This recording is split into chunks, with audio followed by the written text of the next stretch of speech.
মান্না ভাইয়ের একটা কথা ভীষণ আমার নাড়া দেয় যে তোর হাত আমার হাতগুলো একরকম, তোর হাত পা চিকুন আমার হাত পা চিকুন। ব্যস্ত আছি, তবে চলচ্চিত্র নিয়ে ব্যস্ত নেই, স্টেজ শো নিয়ে ব্যস্ত আছি।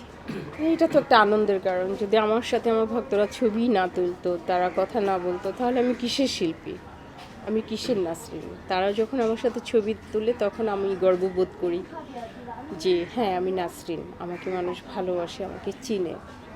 না, সত্যি কথা বলতে কি যে আমাদেরও মনে আছে মান্না ভাইয়ের কথা মনে পড়লে ভীষণ খারাপ লাগে। সালমান ভাইয়ের কথা বললে তো আমি আমার মধ্যে থাকি না। তো আমার সৌভাগ্য যে এরকম বড় বড় অভিনেতাদের সাথে আমি কাজ করতে পেরেছি। আর সবচেয়ে বড় কথা, মান্না ভাইয়ের একটা কথা ভীষণ আমার নাড়া দেয় যে তোর হাত আমার হাতগুলো একরকম, তোর হাত পা চিকুন আমার হাত পা চিকুন।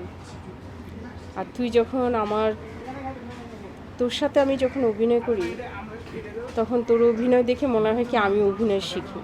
তখন আমি খুব লজ্জা পেয়েছিলাম।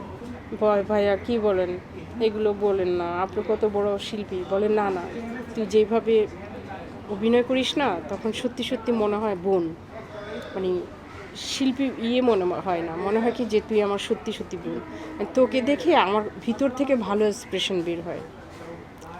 এটা কিন্তু সত্যি কথা। একটা কো আর্টিস্ট যদি ভালো পড়ে, তখন পাশের কো আর্টিস্ট কিন্তু ভালো অভিনয় করে। এটা সত্যি, এটা আমাদের ক্ষেত্রেও হয়।